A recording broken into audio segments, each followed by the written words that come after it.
you? I'm good. I'm good. I had a busy day so far, but it's nice to be here with you. Good. It's Yeah. good to be here with you too. So, Shakara, I know that you are very active, whether it's work or in the community. Tell me about some of the roles that you're involved in. Well, right now I am full time in real estate. I am a real estate investor as well as a full time real estate agent. I'm a mom, so I'm involved in a lot of my son's activities. Right now, track is his big thing. Oh boy. Yeah. I have a couple of dogs. I'm married, so and I'm getting more involved in church. Doing some of the groups in church, Bible study stuff. Oh, good, Yeah. good. And I'm sure that all those roles just keep you busy like throughout the day and the weeks. Definitely. Definitely. The schedule is usually pretty full. Mhm. So you mentioned that you are a real estate professional. Tell me a little bit more about being a real estate professional. Yeah, it's something that real estate in general, like the idea of home and having my own like cozy place has always been something in my head from the time I was younger. I don't know why I was the type of kid that always envisioned having like some sort of like clubhouse or tree house, so that I think kind of shaped and had my interest in real estate from the time I was young. And then as I got older, like in my college years, HGTV got me, and the idea of kind of having, making my space comfortable for me. And my dad was somebody who really drilled, like, as soon as you're able to, get your own house, as soon as you're able to. So it was always in my head that that was something I could do because he never told me it was something I couldn't. Like, he always encouraged me to do that. So as soon as I was able to, pretty much after college, within a couple of years, I purchased my first home. And the process was way simpler to me, it felt, than I thought it would be. Like, you know, I felt like some people make it seem more dramatic than Very it actually is. right? And when you have the right people around you, like the right agents or whoever, it really makes it smooth, or it should be, I feel. Yeah. And so once I realized, like, okay, this is doable. I want more people to feel this. Like, I want more people to understand that this is a goal that is totally worth achieving, and they can do it. So I decided to go into real estate after buying my first and then second house. It had been a few years. I was teaching. So I spent 8 years off and on teaching in public and private schools, which I love. And because I'm a teacher at heart, I feel like I was gonna say, you seem to be like a natural teacher, like always educating, always like creating awareness, informing people. Yeah, as soon as I learn something and I feel like it's good information, like I'm inclined to just share it. So that's what I love about teaching, and now I do that through real estate. Oh, that's amazing. Yeah. You get to do something you love and educate at the same time. Exactly. So tell me, you always have seemed to be a very confident person. What does confidence mean to you, both personally and professionally? It's funny that you say that. I guess maybe I've come off as confident, but I think that's really built over the years. And what it comes from is setting goals and just working towards them. And the more I've accomplished goals and I've seen kind of that fruit, the more I felt like, I shouldn't put limits on myself. So confidence came from action for me over time, like from, school to now in adulthood. I don't feel like there are goals. If it's truly a goal of mine, I'm going to do what I have to do to work to achieve it. That's good. Yeah. So I love that you talk about action, because a lot of times the fear, or when you fear to act, a lot of times people are like, why am I not confident? And it's because you're not acting. So when you act and when you put in your progress and you make an effort, that's when the confidence comes to continue. Exactly. Yes. Exactly. In anything you do. So like, the goal itself can seem so big, but if we keep focusing on the big goal instead of those like actionable steps in between, or we scaffold it, like set mini goals to help you achieve the bigger goal. If we don't do that, then it feels impossible. Yes, but the more we start achieving the smaller goals, and you the keep more working towards it. You feel good. Like, okay, Mhm. today I did this. Today I made this call. Today I did X, Y, Z. And as you get closer to it, you feel like you've achieved, and it helps you to actually execute. Yes, it does. Execution is key. Yeah. Execution is key. Yeah. So you talked about a little bit about setting goals. Are there any other things that you do, whether personally or professionally, to help you build confidence, whether in real estate or personal life? This has been a big one that I have started to do now in adulthood, and now in my late 30s, I'm finally understanding that I cannot do everything alone. It's been a big thing for me, like, because I like learning, I'm always researching, and then I try to, you know, achieve the goals by myself. But as your goals get bigger and as your responsibilities get bigger, you have to bring in other people. You need a team of people. Yes, and there are people who have their niche areas that are really dedicated to some of those things that you don't have to do. Like, like I just because I know how to change my oil, which I don't, but I thought about it. But just because you know how to change your oil does not mean that you should be the one changing your oil. Your time may be better spent, on an activity that generates more for your business. So I'm learning to let some of those things go and really like do the things that feed me and the things that I'm really good at. Yeah, so that's what I'm now encouraging other people to do. And I think that's a really great encouragement, just because, as you said, we all have our specialty, our niche areas. And if you can find somebody that's, let's say, is good at like setting goals, and then you are working on the other end of the business, whether it's somebody that's better out in the field meeting clients, and you come together and you bring your specialties together, you can build a stronger team, because everyone is working individually to do their own specialty. But as a team, when you come together, you're building something greater coming together. Exactly. Yes. Exactly. And I love it. That's keeping the right people around you is so key. Like, and it's even, and when people love you and care about you and kind of see how you move, they'll give their suggestions a lot of times. You can take some or leave some. You take what whether it's unwanted or not. Right. But some of that started to be ingrained in me first with some of my girlfriends who, see how much I'm involved in. And one of them was like, you don't have to like cook, like you could have like pre-made meal, how they have all those like subscriptions now. She's like, that would free up a lot of your time.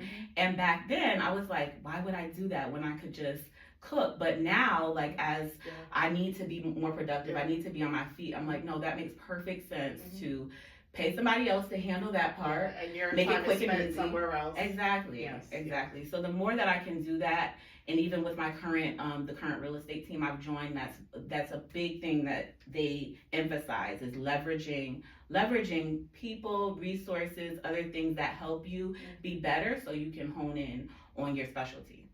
And I think that is really important. I love that your team focuses on that. So your team is the Miele team? Yes. Tell me a little bit more about the Miele team. Well, I just recently joined them. Prior to that, I was kind of working as an independent agent, and I was very resistant originally to being on a team for various reasons. But because of what we were just talking about, like the idea of leverage, the idea of having other people be a support to you, I entertained that, and I found that it's been excellent. Like, we have a lot of special things going on for our clients, our friends, our families, and it just helps us remain connected to the people that we care about. Do you find that happens often, in the things where you're a little bit more resistant, and then you actually go and execute or try, and it turns out to be like the best thing you ever did? Yes. And it's like a deep breath, and then you feel like, why didn't I do this sooner? You feel like that was so ridiculous for me to have been struggling for so long and not just kind of accepted that I needed help. Yes. So I'm that way too. I think, like, in a lot of ways, like, I've been, independent, because I feel like when I get things done on my own, like, I do it the way that I want it. But as I've gotten older, I've realized, like, it's okay to have a team. It's okay to bring other people in. It's okay to rely on others. Trust them more, you know what I mean? Exactly. And let them do what they're good at while I do what I'm good at. And when we come together, we build something greater. Exactly. And that's why it is good for those people to actually be people you trust. Yes. Because then you can release whatever it is you're trying to release confidently and comfortably, So building those relationships is huge. It is. It is huge. Yep. So I am a firm believer in speaking life. The Bible talks about, like, speaking life into yourself, into others. Are there any affirmations that you practice, whether it's personally, professionally, daily, that help you to speak life into yourself and your clients and other people that you are surrounded by? So there aren't specific necessarily words that I use to do that, but as of lately, it's been prayer and just always looking back to God. Like, I know that He's not going to lead me astray. And in those moments where I feel maybe anxious or frustrated or whatever, I go back to, okay, God's going to put me where I need to be at the end of the day. So, I can release this feeling. I can let this go. Yeah. So whether it be that I pull out my Bible and read a verse, or I talk to someone that I know will ground me. That's more of what I do to remind myself of like my place in the world. Yes. Yeah.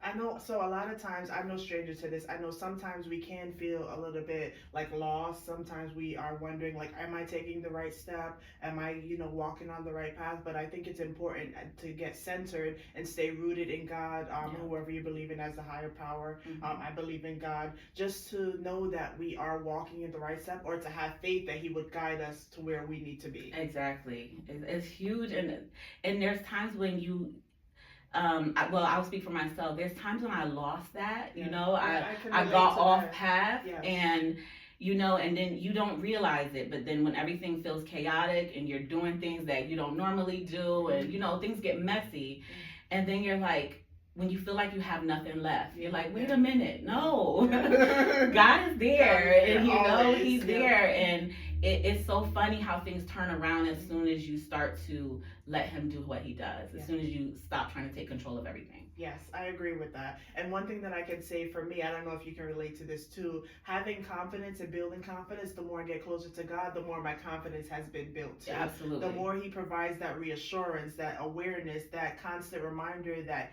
yes, He is there, and yes, this is where He wants me to go, and this is how He wants me to do it. And that confidence is built on that too. Yes. And have you noticed, like, He sends the right people at the right time? Yes, alignment. Yeah. Sometimes I'm like, wow, I needed that way more than I even realized. I needed to meet her. I needed to reconnect with her. I needed, you know what I mean? It's beautiful. It is a beautiful feeling. It's a really beautiful feeling. So tell me, are there any words of like encouragement, motivation that you want to leave with anyone that's going to be watching today? Okay, I'll bring this back to real estate. What I've seen, especially over the past few years, is people being talked out of good deals by maybe family members or friends that don't understand what today's market, don't understand like your personal goals. And what I say to them is the right time to do anything is when you're genuinely ready. Oh, yes. When you're ready, whether it's budget, whether it's spiritually, whatever. When you feel that like this is my time, this is the time, don't let somebody talk you out of your blessings. Yes. Oh, that's a big one. Yeah. I love that. I've seen it like, oh my goodness, I could give you examples, but we don't have time, I guess. But yeah, there's been some crazy examples where I'm just like, wow, if they had moved on it instead of listening to this person. I understand you love your people, you feel they have the best interest for you, and sometimes they do, but they may not have the knowledge to give you the best advice.